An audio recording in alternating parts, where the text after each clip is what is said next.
And he said unto Jesus, Lord, remember me, when you come into your kingdom. And Jesus said to him, Verily I say unto thee, now today shalt thou be with me in heaven. The Remorseful Sinner is a short story, written by Leo Tolstoy, one of the greatest Russian writers, in the 19th century. The short story was published in 1886. It is a biblical story, based on Christian moral theme. The story begins with the verse, from the Holy Bible, from the Gospel of the Evangelist St. Luke.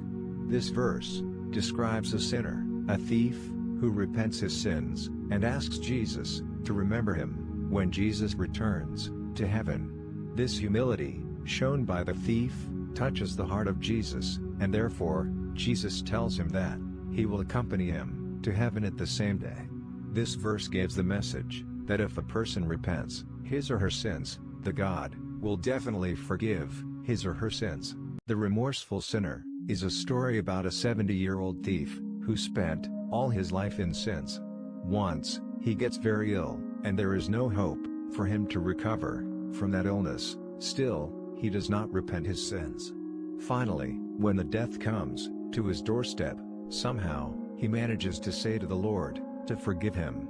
And while asking for forgiveness, he truly believed in God and His mercy.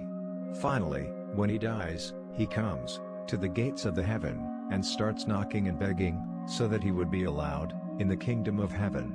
Suddenly, a voice comes from behind the door, and later on, all his sins are enumerated. When it is found that he never did a good thing in his lifetime, the voice from behind the door says that sinners like him cannot be allowed in the heaven. The thief asks for the name of the speaker behind the door.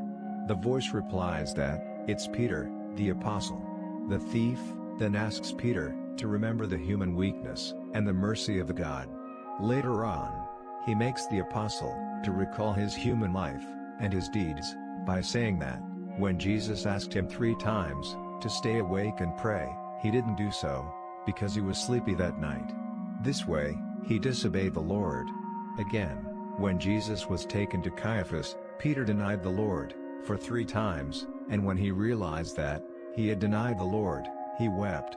After hearing all this, the voice from behind the door gets silent. After a while, the thief hears another voice, which orders him to go away from the doors of the heaven. He comes to know that it was King David speaking from behind the door. The thief then makes King David to recall his questionable deeds, and makes him remember how sin entered the king's mind when he saw poor Uriah's wife, and how he took his wife and killed the poor man with the sword of the Ammonites. The thief further says that he also did similar sins, and also repented, like the king did. Therefore, he should be allowed in the heaven. When he fights his case this way, the voice from behind the door gets silent. He again knocks on the door of the heaven. Now he hears the third voice, which also says that the sinner cannot enter the kingdom of heaven. After inquiring, he comes to know that St. John, the evangelist, is speaking from behind the door. After knowing that, he gets very delighted, because he knew that both Peter and King David will let him in, because they know human weakness and the mercy of the God, and St. John will also allow him in, because he has a lot of love in him. The thief says to St. John, the evangelist, that he wrote in his book that God is love, and that anyone who doesn't love doesn't know God. He further says that he gave the message to people to love one another. Therefore, he cannot hate him and send him away. And finally, the gates of the heaven open, and St. John hugs the remorseful sinner and admit him to the kingdom of heaven.